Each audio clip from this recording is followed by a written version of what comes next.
Hello, good morning. Hey, how is everyone today? So, um, I'm going to keep coloring in because I find that I really like doing this while doing the live streams. So we're working on the octopus still.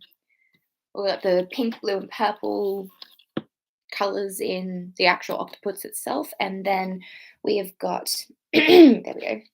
Then we've got our reds, oranges, and yellows around the outside as the extra stuff. So I was looking at this little section earlier today. I thought, I want to do this all blue. So we're going to work on that. So, how has everyone's week been? Hope it's been good and either productive or happy or just whatever you wanted the week to be. For me, it's been very slow, very chill, very much not doing much. So, with writing, funny story, I did for a while work on like just the three things I needed to do for the day, writing them down. But again, I just don't have any urgency to actually write. So, I think I need to fall back in love with it, slash, just do it. I just need to sit down and do it. So after this, I've actually told myself I'm going to, hang on, let me grab this. I'm going to whip out the 90-day novel, turn to page 52, actually. No, turn to page 54 and start day 11, because that's where I'm up to. So I'm going to do that and I will let you know how it goes. So tomorrow is my 8-year anniversary with my boyfriend. We were high school sweethearts and I've been dating ever since the last year of school.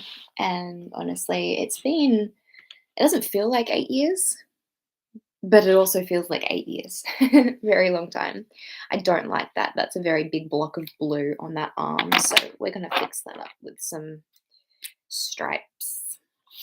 So there's just a couple of things that I was thinking about earlier that, like, what I've learned over these last few years, being with my partner, and I thought I would share them today. And the first thing, like the biggest thing that we've worked on in our relationship is communication, is talking to one another and just being honest with one another and about exactly how we're feeling, what we're going through. And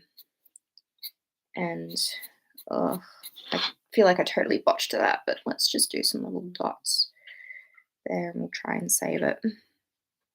Oh, I forgot that this blue pen doesn't have like the thin tip end doesn't work as well. Like it's running out of ink. So I gotta use the thick end, but then the thick end is just too thick for the lines. Oh, that's not too bad. I don't mind that. Just a couple of things coming down in here.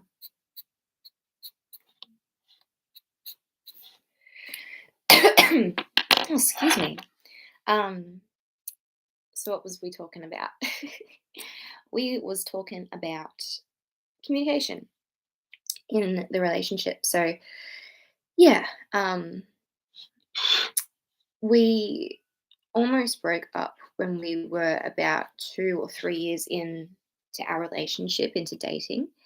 And it's because we didn't talk about what we were thinking, feeling, how we were doing, all that kind of stuff. And for me, I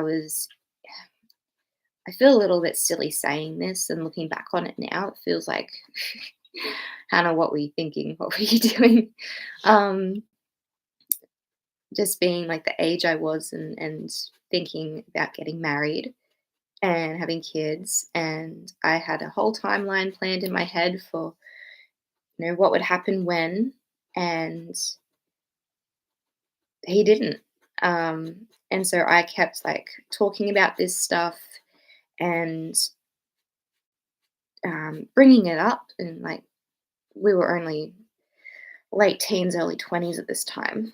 In fact, I don't even think we'd turned 20. I think we were still like 18, 19. And yeah, he just felt really pressured, but he never told me that. And I didn't realize that. And so we kind of had a big, uh, like, it was a big kerfuffle.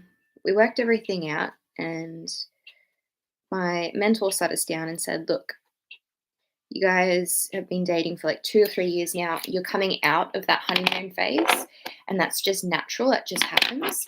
And you need to make a choice. You're either going to stay together, or you're going to um, go out into the world and find someone else to have that honeymoon phase with.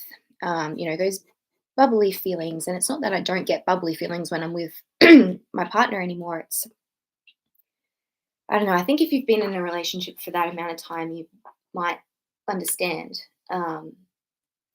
Things start to feel normal and comfortable, but that's not to say there's not a way to make yourself feel those bubbly feelings, like excited and giddy and all that kind of stuff when you first meet the person, when you first start dating. I think,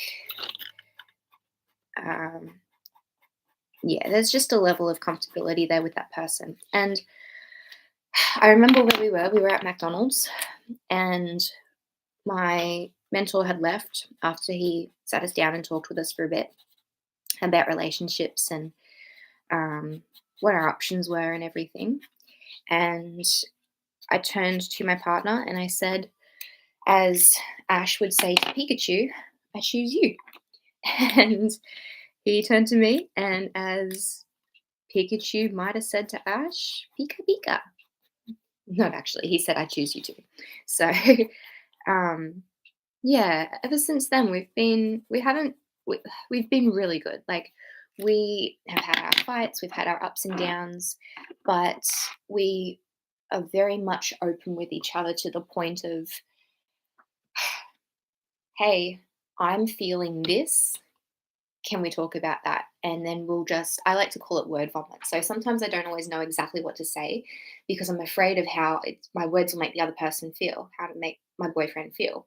So what I'll do is I say, "I'm just going to word vomit and then we'll clean it up." And I just like blurt everything out. And I could be saying like really, I don't know, I can't think of an example, but I could just be saying anything. And it might come across to him as I don't love him, or I don't like this, or this is going on, when it's not. So I word vomit, we talk about it, we clean it up, we understand where we're both coming from, and then how to move forward from there.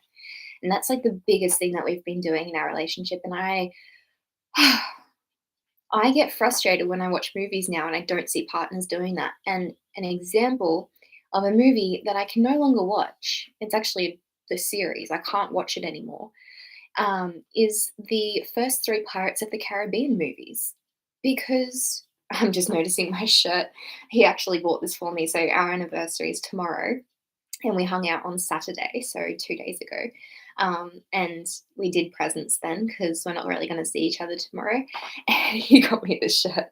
So it's not me, it's you. But not always the case. Anyway, with Will and Elizabeth in the Pirates of the Caribbean movies, they frustrate me so, so, so much because uh, all of their problems would be solved if Will just said what he needs to say, and if Elizabeth just said what she needs to say, and they just talked about it. But and obviously they kind of probably can't because that's what's creating the character conflict, but still, like, come on. It's not your burden to bear. So yeah, I just can't watch that. I, I have to have like periods of time where am having a nice break from the Pirates of the Caribbean. At least the first like the first three. I love the fourth movie with the mermaids, and then the fifth movie with like Will and Elizabeth's son, and and I forget her name now. It's Kaya Swan, the actress. I really like her in movies. She's a really good actress. Um, but like the treasure hunting kind of movies and stuff like that, love all that. Love it. So yeah, I think that's like the biggest thing that I've learned over the 8 years of dating him. And he's been my first and only boyfriend, and that's the way I want to keep it. I know I've got a good one. Um, I really think the world of him. He is an amazing man, and I'm very blessed to have him in my life. I think where are we going with this? I feel like there needs to be some pink in here just to kind of. Oh, I really hate this arm now.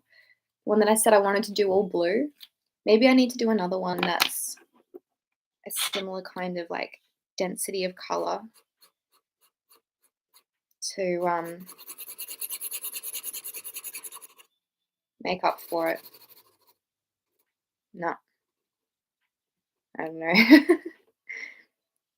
So yeah, I just wanted to mention that, and that comes into play with my writing as well. Like I'm conscious of the state of the relationship that I have with my partner, and um, I'm conscious that in books, a lot of and especially if there's a love arc in books and novels, um, conflict can like should not should but like a great source for conflict in a novel is the relationship itself.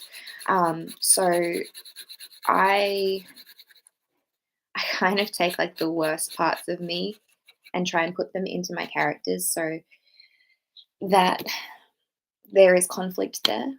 And um, I think that it can be hard because I'm always trying to make sure that I am being the best version of myself for my partner as well as for myself in general. But yeah, I'm conscious of that. So in my novels when I'm writing and things, I'm trying to be as messy as I can, if that's like the right word to probably say. Like I'm trying to be as unopen to communication as Will and Elizabeth, in my opinion. Yeah, I was actually thinking about this the other day. I really, really like um, certain types of movies, and I'll find myself gravitating towards them. Like, and even with documentaries and stuff. So I started watching a documentary that came out on Netflix called "The Pirate Gold of Adak." I think it's Adak, and I watched like the first 3 episodes and then like fast forwarded through the rest of the season. It was only 8 episodes, but I like watching those treasure hunting movies. Like find one clue, it leads to another kind of thing. So Fool's Gold is another one that I found myself watching again the other day with Kate Hudson and Matthew McConaughey, and I like that movie so much. National Treasure is another like huge favorite of mine.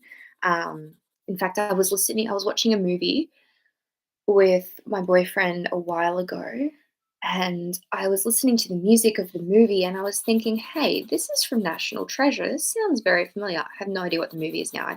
Don't remember, but um, I can sit in a cinema or in a have a conversation with someone and yeah, movies just pop into my head. It's like my second language is movie quotes.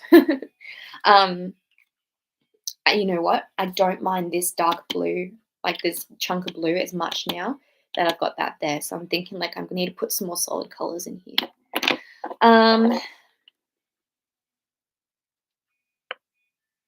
Let's do blue up on this one. So yeah, I really like those kind of treasure hunting movies. Trying to think of another one off the top of my head, but can't at the moment. And not necessarily like just treasure hunting, more like puzzles, riddles, clues. Oh, Dan Brown's movies. I've listened to a couple of his books on Audible, and they were good, but I find that like they were really good. But I liked the movies as well because I could see the characters, and I have this issue where I don't actually, when I'm reading, I don't see the characters in my head. Same with when I'm writing, I can't physically see them. It's very strange. Unless it's not. Can anyone else like not see characters? Um, because I'll be reading a book and it'll say like she has blonde hair and green eyes, and I will read the rest of the book and not see blonde hair or green eyes in my head at all.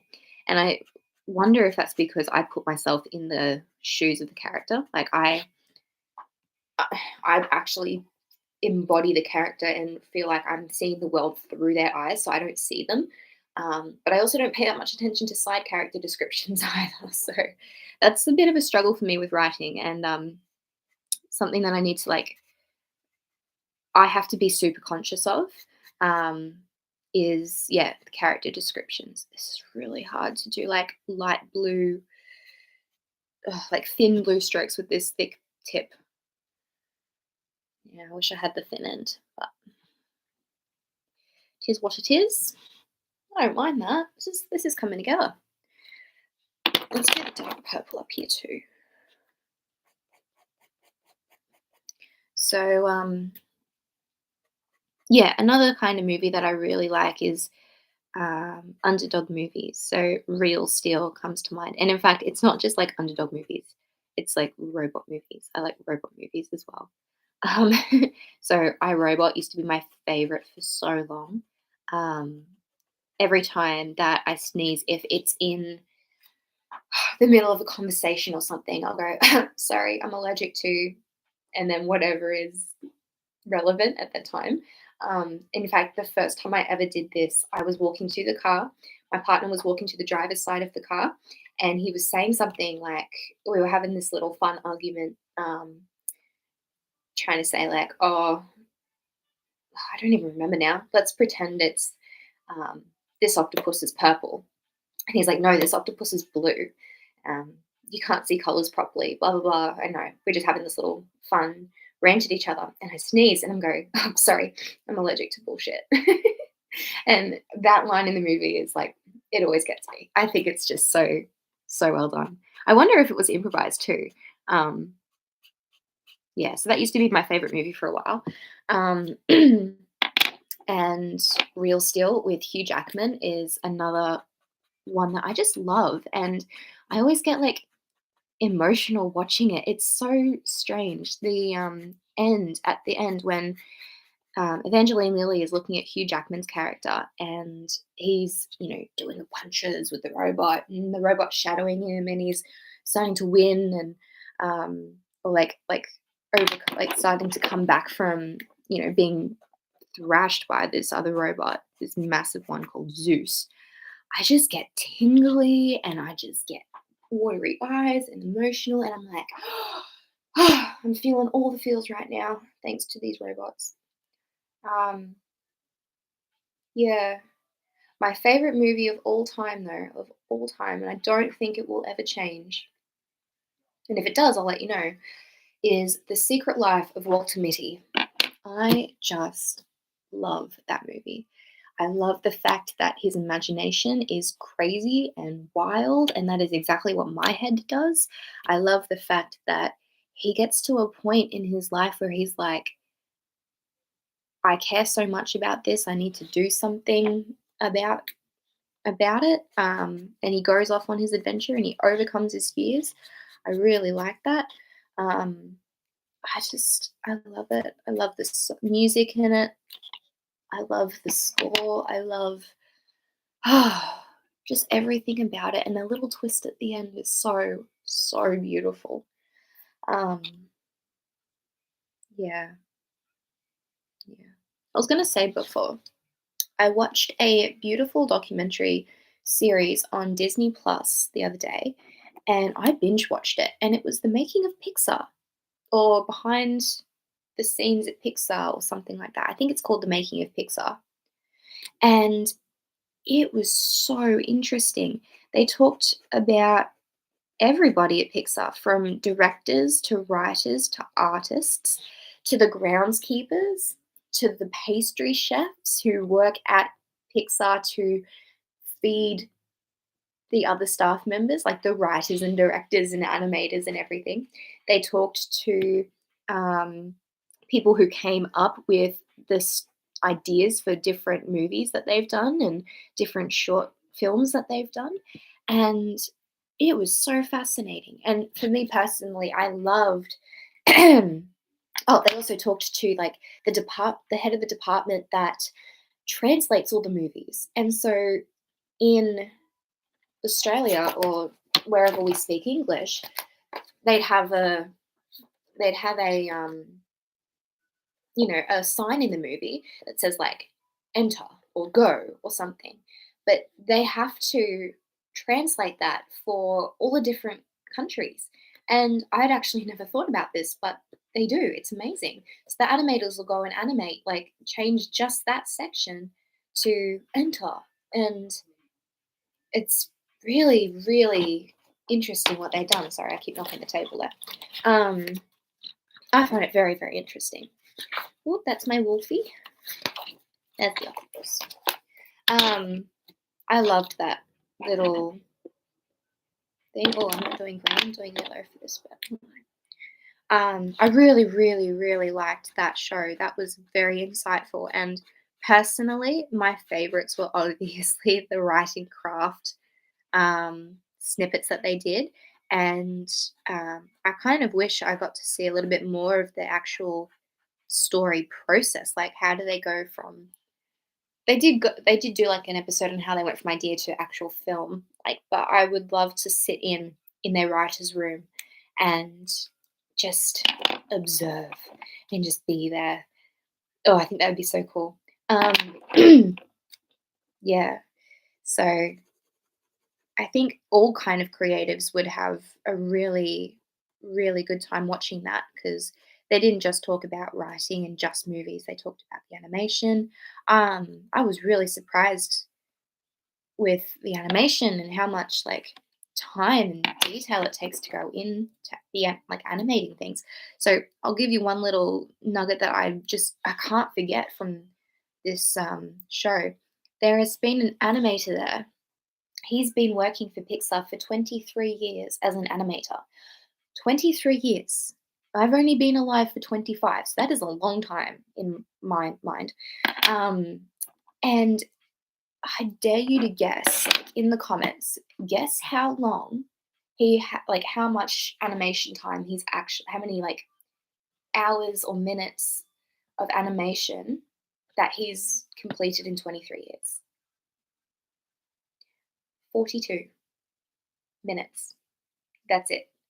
In 23 years, he has only done 42 minutes of animation, and that is how much detail they go into.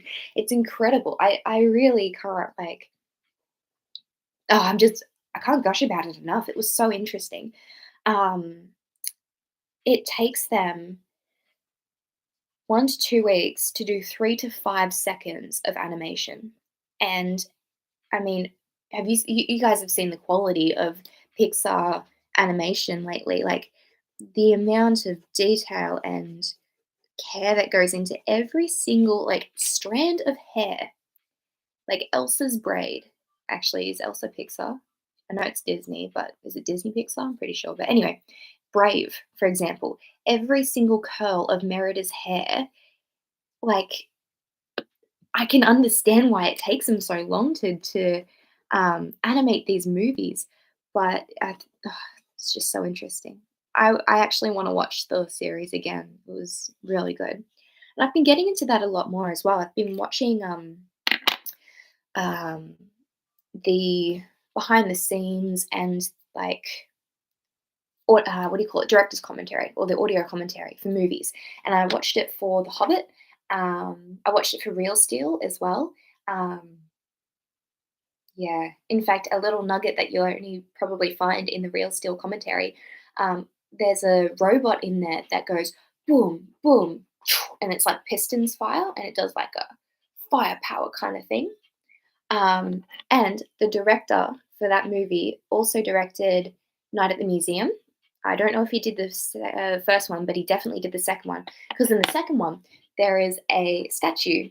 I think it's the thinker, and when he comes to life, he is trying to like woo this other kind of pretty Greek goddess or something statue, and he's like, "Oh, check out these guns! Boom, boom, firepower!" I'm trying to do it like firepower. Anyway, um, and the director was in the Real Steel commentary was like, I didn't realize until after I made this movie, like Real Steel, that I'd done the same thing in Night at the Museum. And I was like, how are you meant to know that? Like, that is so cool. Um, yeah, little Easter eggs there for you. So I think I'm gonna do one more arm of color, and then I think I might be done for today.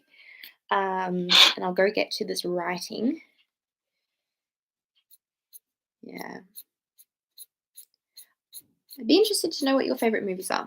So let me know in the comments what your favorite movie is and why you like it. Like for me, I just like The Secret Life of Walter Mitty because it makes me feel like I can really do anything. Like I can be from anywhere and achieve anything.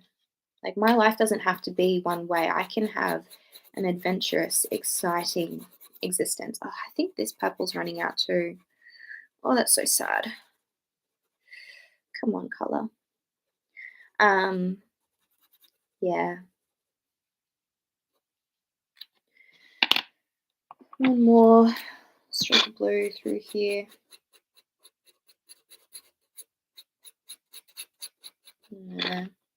Yeah, I definitely think that this chunk of blue is going to disappear, or at least not be as noticeable once I do maybe some more over here or something like that. But I'm liking that a lot. I'm liking that a lot. And it'll be interesting to see what all like the reds and yellows are like when that's all done too, compared to the blues and the purples and the pinks. I'm not sure if I want to leave his body white as well, or if I want to like color that in. I think for now I'll leave it white and just focus on like the extremities, and then yeah, do that if it needs it. With this coloring in stuff, the other ones that I've done, I've been conscious of like coloring everything in. Like I don't want to leave white spaces. And I wonder if maybe these are like at the start of the book, they have like other artists that have done I know that's upside down, but other artists that have done the colors, and they've got like their Instagram accounts linked, and could use it for inspiration. It's very interesting. I actually used this one for a bit of inspiration. He or whoever did this, they colored in the eyes blue, and I was like, ooh, I like that. It's like really fancy tears. So just look at that octopus. That's cool. I like that one. Actually, here's an example. So this person, who's this? Elia? Elia? I don't know. It's an interesting name. I'm going to have to look that up. Might become a character name. They left all this white space. I love the dripping of it. They left all that white space. So with the other ones that I've done, where's my moth? This is the first one that I ever did, and I thought I was so fancy because you can see, you know how I've been doing the lines and octopus? I did lines here. I didn't actually color it in. I just like scrape the page. And I really like that. I think it gives a nice softness to the center of the butterfly. And then with this one, I didn't leave any, sorry, excuse me. I didn't leave any white space except like the center of the eyes, but like I wanted to do tears. And the tears kind of like go dark blue to like light blue. I really like that one. I think the hardest thing with these pens is that I can't shade. So like with a pencil, I can like shade and make the colors blend together. So I thought like coloring over the like fur, coloring over the fur in different like shades and again, like making it darker with each pass with each um, brush of the pen was actually really good. That's our WIP. And then this one I know I showed you these last week, but I'm just so proud of them. Fire and Ice, I labeled it. I liked that I did the different like flames, but that wasn't there when I first did that. I drew all those flames in myself. And the only way that I could get like the outlines to stand out was I went over them like 5 or 6 times. And I really liked the black around the eyes as well to highlight those flames. I thought that was really good. Otherwise, it kind of would have like just kind of blended all together. Yeah, I have no idea what I'm going to do for that one, but that is so intricate. And knowing me, I'm going to want to do everything symmetrical. So it'll be very interesting to see what I come up with for that one. This is a bat that I started and I wasn't loving it, so I stopped. Not quite sure what I'm going to do with that, how we're going to keep going, but I will get this done. My dance teacher, one of my dancing friends, they bought me this for my birthday last year. Yeah, I think it was last year. So I've had it for just like over a year, maybe almost a year and a half. And I really like it. I'm glad that I'm doing these live streams and colouring in because I didn't colour in as much beforehand. And oh, I like this one. Again, so detailed, so intricate. These aren't like flowers, they're actually more stags or whatever you call them. And they get smaller and smaller. So that'll be interesting. Oh, maybe I could colour outside the lines. I could colour outside the lines and like do like the gaps between them. Oh, I'm going to do that for one of these. I think that'll be very interesting. I think that's just adorable. Like a little thing. I love it. So cute. That's bear. Actually, I see this and I think bear turtle. Oh, that reminds me of Avatar, The Last Airbender. That is a story for another day. I love that series. If Walter Mitty is my favorite movie, Avatar is my favorite series. I've watched it like 4 or 5 times front to back. And in fact, when my partner and I were out the other day, I think that one's really pretty too. I like the eyes again. So yeah, my partner and I were at the shops the other day celebrating our 8-year anniversary, and we were in JB Hi-Fi, and I came across the Blu-ray edition of the Avatar series.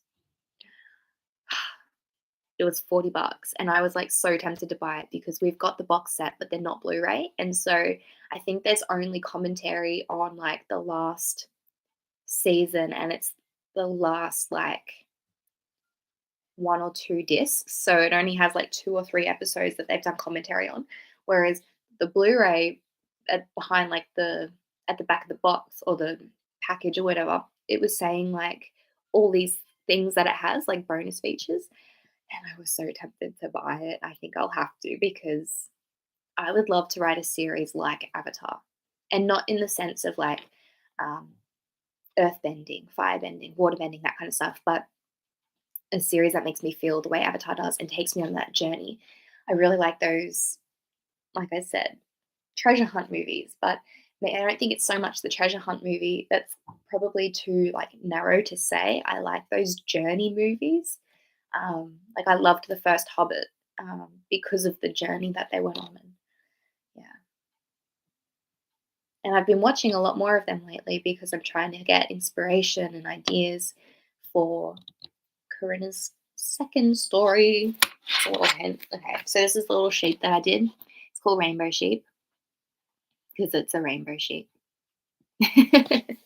So I like that one. I also wanted to do like the leaves like they were dying. So like the brown kind of sickly colors on the edges and like more vibrant getting in towards the sheep. So I like that one. Yeah. I know that at some point I stuffed up like the spacing because of like the horns on the sides. Can't really tell, but like I think it's the blue. Is it the blue? I don't know. I remember stuffing it up and thinking, oh, But oh, excuse me. Better work out really well.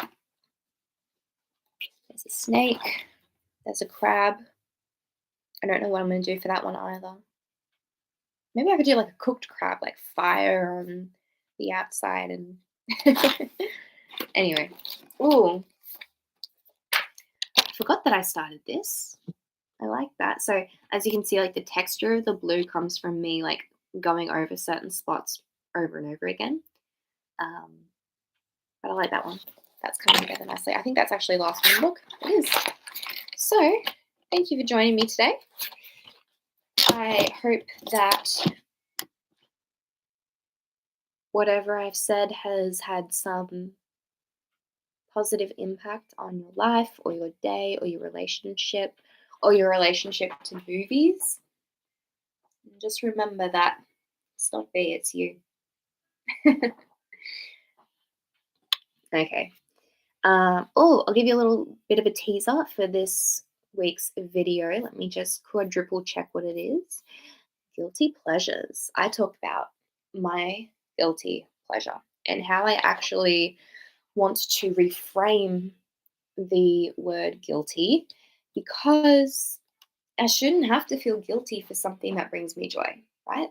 So that's coming up on Friday. And in fact, I'm looking forward to the next couple of videos that are coming out. Um, as I said, I think I mentioned this last week. I kind of had a day where I just got really into the zone of um, working on these blog posts and these YouTube videos. And I am very excited for what's coming up. Also, if there is anything that you would like to see on this channel, please send me an email at Hannah Griffin Books or head over to Hannah Griffin Books on Instagram and TikTok or Hannah Griffin Books Facebook page or leave a comment in the description box below. No, sorry, in the comment box below. And let me know what you want to know or what you want to see. So all right. I hope everyone has an amazing week, and I will see you all later.